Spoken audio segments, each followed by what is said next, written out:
I'm presenting the SatsBridge project, which is intended to link EVM and other smart contract platforms with Lightning Network of Bitcoin. So here on this slide, I show about a dozen of real economy grassroots projects. All of them are scattered through the world, almost on all continents, and all of them are using Lightning Network as a major payment rail.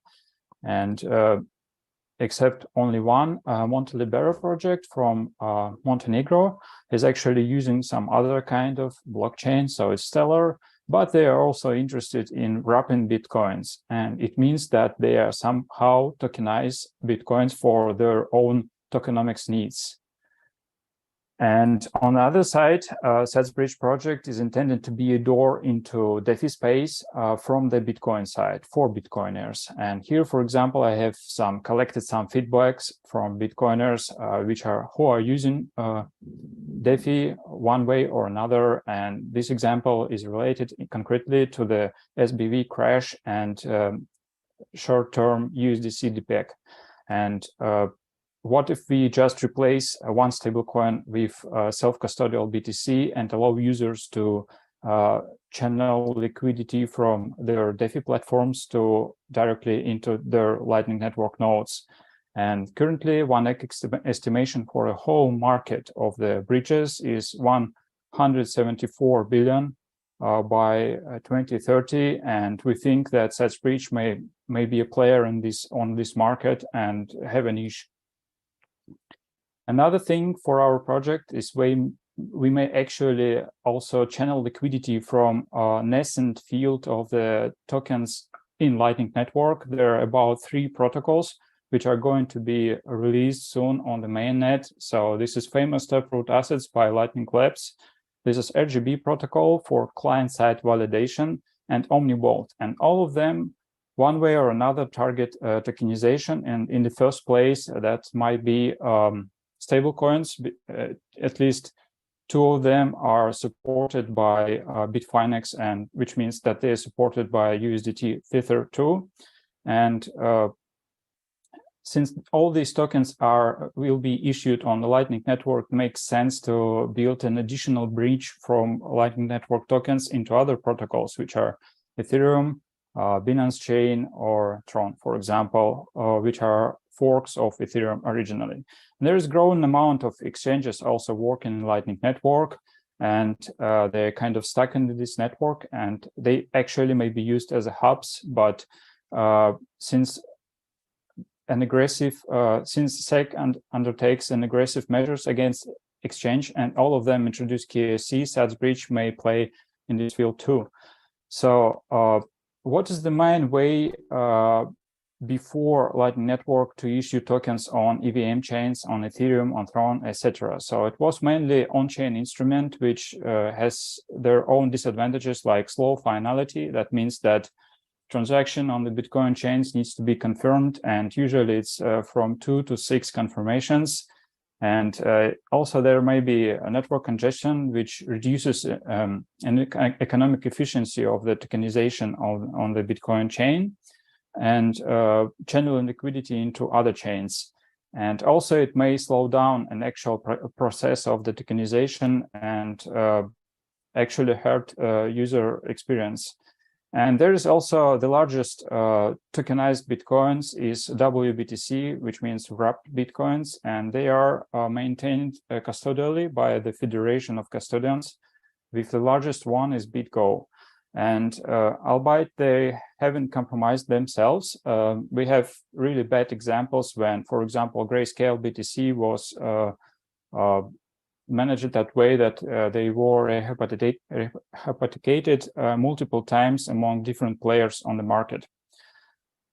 And we could avoid it by directly minting tokens tied to liquidity on the Lightning Network. So what is our solution? We have a baseline application which allows user who wants to mint tokens, or on the first stage it will be just written tokens, I would say. So it will be Lightning Network transaction and tokenized Bitcoin transaction on the other side. So user sees a quite simple web application and which is integrated with two wallets like GetAlbi or MetaMask, pretty famous in their own communities.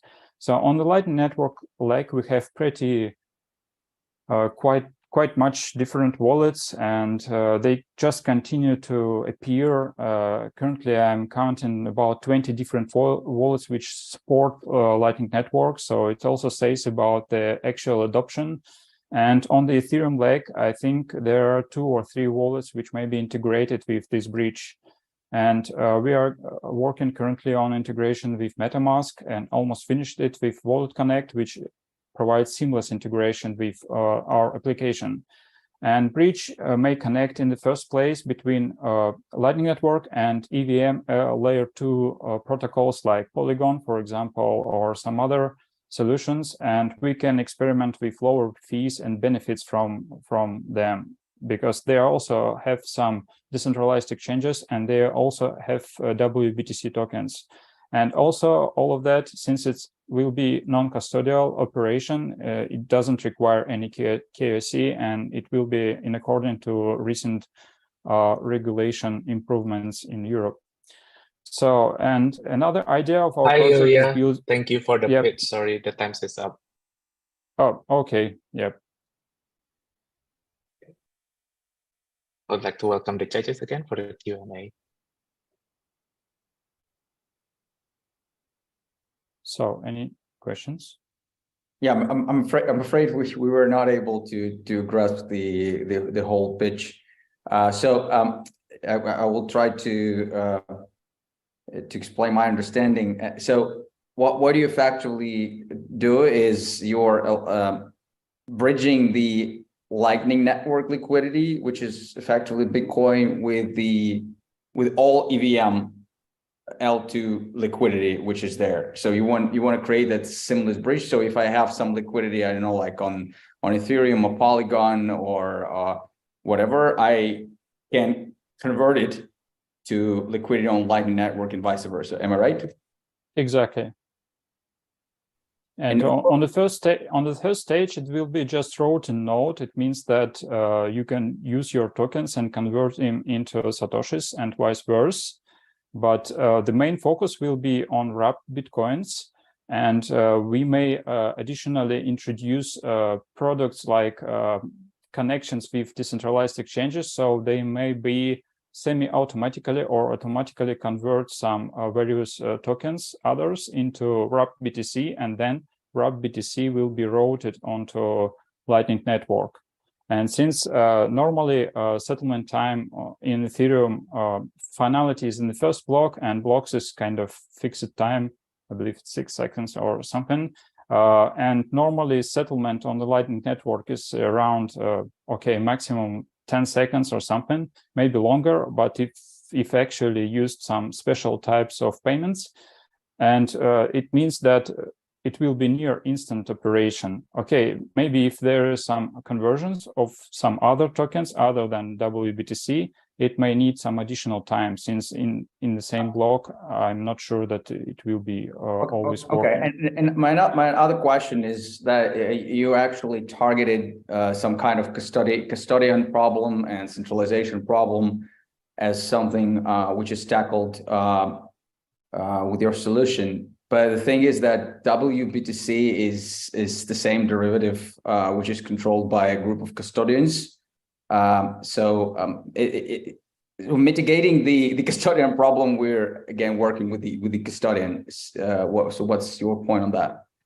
Yes, exactly. This is risky, and this is actual inherent risk of our project. So we take this risk at some point. And why do we use other wrapped tokens? We use it for initial network effects. If we just start minting our own tokens from the day one, nobody really will trust us. We will be using these tokens for bootstrapping our project and provide a valuable service for our users, because all these projects are already integrated into decentralized exchanges. And this is the point. We will somehow piggyback on their network effects and use them for expanding our operations and gain additional experience and get initial revenue. Because when we provide in such a service, we will increase payment traffic on our Lightning nodes, and we will get just organically revenue from there. And also we may increase our revenue on the Lightning Network. That's a separate part of our business model. We get revenue from bridge toll, and we get revenue from Lightning Network operations. And since node is intended to be connected with major exchanges, it's assumed that there should be quite much of payment traffic. And after some initial stage, we are moving into building a relay protocol, which will be implement proof of stake over the Lightning Network, because channels have nice abstraction, like they work like stakes, and we will be building general computational layer over Lightning Network. For that reason, I would say so. And it will allow, after we are building some consensus mechanism, we may we may mint tokens on the other side. It means that on other chains, on EVM, on TVM, and etc. And from now on, we may think about integration of our own token into all these decentralized exchanges and lending protocols and etc. Whatever we find in DeFi space working to that moment. And yeah, this is the plan. And we will reduce our risk by that. So we have technical risk. We have risk of compromising some way our infrastructure. I mean, it always remains since we are building consensus mechanism. But after that, we get rid from the external tokens, external custodial tokens like WBTC. Did I answer your question? Yeah, thanks. I have tons of any others, but I'll pass mine. We can talk. Okay, cool. I'm happy to go next. Yeah, thanks, Ilya. Very interesting. I think you touched on it, but as far as I know, the products that are getting mostly hacked is bridges, right? So it's this is the most sensitive part of all the kind of ecosystem. We didn't get to the team part, so I would be very interested to see, you know, who is behind this project. So obviously we don't know much about you or your team, and how you're going to ensure security, you know, and saying that we're going to have Certic and hack and audit is not going to cut it, right? So what are your extra thoughts around that? So currently in the team, it's just me and two part-time colleagues who are working as a full stack developer and some marketing specialist. And I probably another founder will join in October after finishing his own projects in Thailand. And he is the person I know for about 2 years. We already participated together in hackathons in El Salvador, Bitcoin Bankathon in 2021, with the project Standard Sats and Synthetic Fiat on the Lightning Network. And he has quite a lot of experience in development, and he has also experience with development of the consensus protocols. And I understand the concern about the security, and this is known, but our bridge is working closer like atomic swap actually, and all operations are with guaranteed atomicity. So there is no, at least at the first stage, there will be no consensus mechanics or something like that, something which may break. So at initial stage, we are pretty sure in security, and after that, after we will see some traction too, we may think about more complex things, of course. Okay, cool. If I may, very small question. Also, you said the Lightning Network is going to grow to like 175 by 2030, right? Don't you think it's going to be a bottleneck for you to grow, because you're basically dependent on how it's going to grow? And it seems in 10 years, when crypto, I hope, going to be hopefully $10-20 trillion business, that is going to be a pretty small TAM, like total addressable market. What do you think about that? Well, by all measure, I mean, it is always kind of dangerous to predict market behavior, but I can repeat that we are kind of insured against that, because we may also play as a router on the Lightning Network. So we may build, we may get revenue independently to size of the DeFi market or something like that. If we provide some useful service, the revenue on the Lightning Network may just grow organically. And if we take as an example, there is a pretty good example, LQWD. It's a publicly traded company in Canada, and all that they do just routing on the Lightning Network. And their liquidity on Lightning Network is equal to 32 Bitcoin. So it's pretty small, but they are working with that. And which is most important, it is our optimistic scenario to have 32 Bitcoins on the Lightning Network.